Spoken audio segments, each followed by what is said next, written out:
What's up, YouTube? I'm Valentin the Mad, and this is a Gore review of Bulletstorm.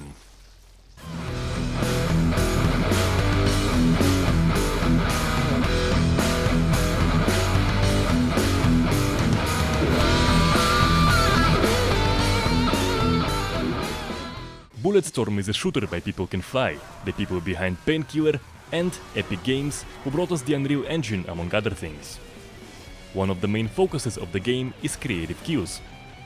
You'll be using your boot and your leash to send characters flying and get them impaled, burned, electrocuted, or eaten by piranhas.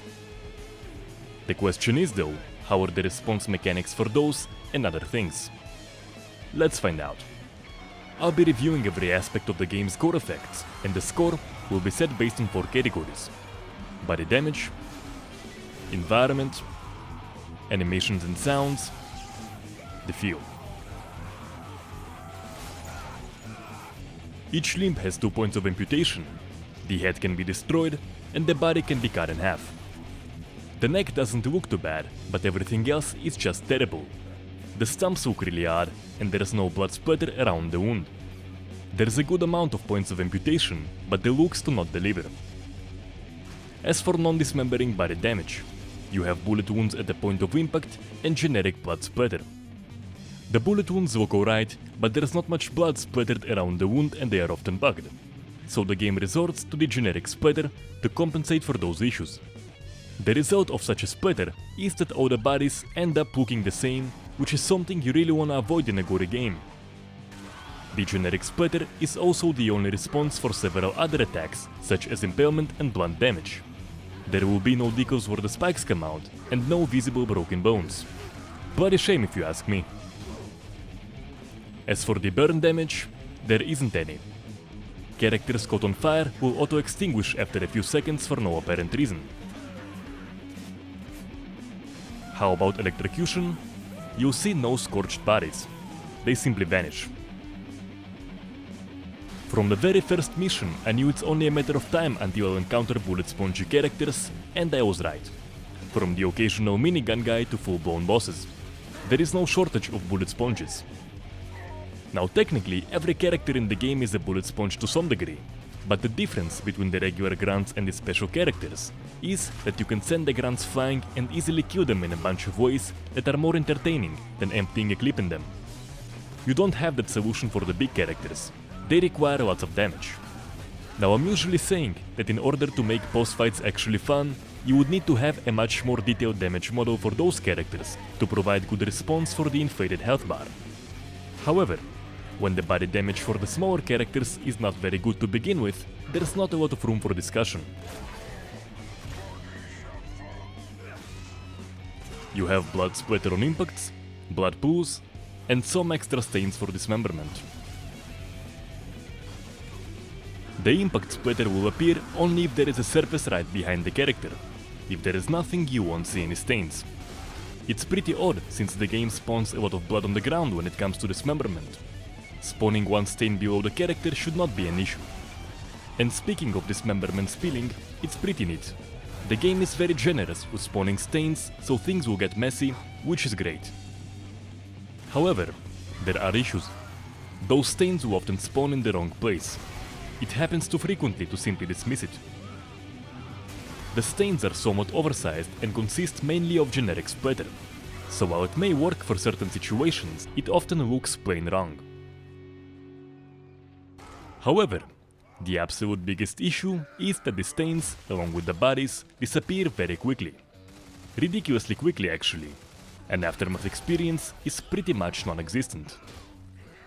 But wait, the game is in Unreal Engine 3. The mess should be configurable in the INI files. And this is where I encountered something I haven't seen before. Those files are encrypted. Why? I would like to know that too. Now there is a Bulletstorm INI editor available to get around this issue, but that editor can open every file, except for Storm Game, which is the one that usually holds maximum bodies and decal values. It's a shame. Despite the issues, the speeding is not bad for the most part, and if the mess would actually stay, we could get a pretty decent aftermath experience. You have response animations on impact, death animations followed by physics, and a few weapon-specific animations. The response animations are short, with the exception of this longer one, and leg shots that have a chance of making the character fall. Kicking and using the leash will also activate an animation to put the character in a more dramatic position. However, they won't wiggle or respond to their surroundings during the flight itself. Should also be noted that there are no changes of behavior for wounded characters, so when the dick shot animation ends, the character will keep going as though nothing happened. As for the death animations, they are short and the variety of animations is not very large. The animations aspect is not very impressive and it's a big miss out. There is a lot of room for creativity and ridiculous stuff in the animations department, especially in this type of a game, where realism is not a concern. The response sounds on impact are alright. The sounds for Dismemberment are very nice and gory, and kicking a character into a wall will cause a bone snapping sound. However, just like everything else impalement related in this game, the sounds are unexciting. The character sounds are fun. They'll respond when hit, make sounds when they die, and scream as they charge. You really won't have many quiet moments during combat, which is great. Bulletstorm does not feel very responsive. The body damage is uninteresting and the animations are pretty basic. The blood spilling is not bad, but the mess vanishes very quickly, so there's barely any time to check it out. The sounds are probably the best thing the Gore system has going for it, so there you have it. The audio feedback is alright, the visual feedback, not so much. So the score for body damage is 9 out of 30. The score for environment is 11 out of 30. The score for animations and sounds is 16 out of 30. I give the feel a score of 4 out of 10. So this gives the Gore system of Bulletstorm a total score of 40 out of 100.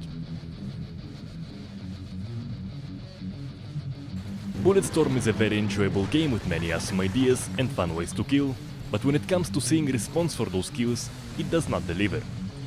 I'd happily play a sequel that takes the over-the-top action much further, with a focus on dynamic destruction and detailed gore mechanics, but that seems unlikely. Hope you enjoyed watching the review. Let me know how you feel in the comment section, and if you liked the video, subscribe and share it with your friends.